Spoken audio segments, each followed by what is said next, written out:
What's going on, everyone? Today we're going to be unboxing my latest pickup, but before we do that, please like and subscribe to stay connected.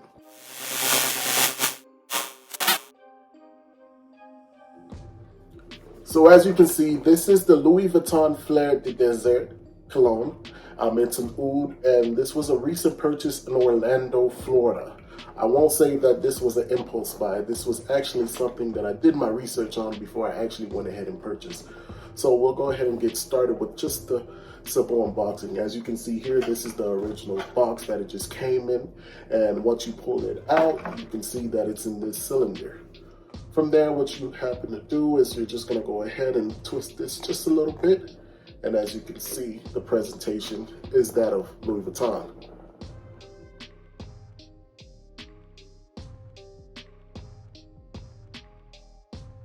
Now, if you're into colognes or just scenting fragrances in general, you'll know that several niche and designer brands, design their own fragrances. In this case, it's no different with this here.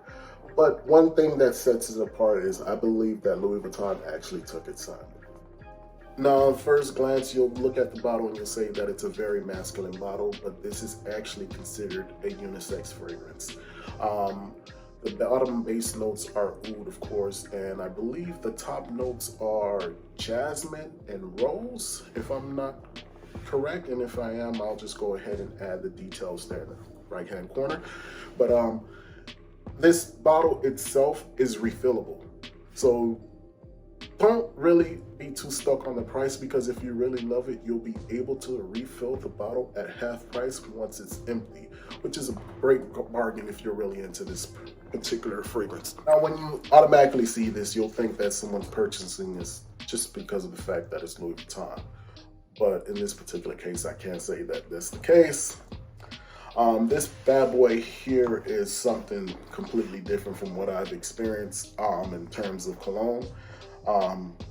It's like no other, and it's something different. It's not something that you're gonna smell every day like your Chanel Blue or your Dior Sauvage or even your Paco Rabanne Invictus or 1 Million. This is something that's gonna be a distinct smell that people will continue to remember you by.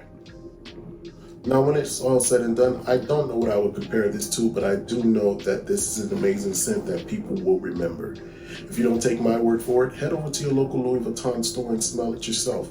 I'm pretty sure you'll fall in love with it. If you don't like it, leave a comment letting me know what you don't like about it. And if you do, leave a comment letting me know what you do like about it.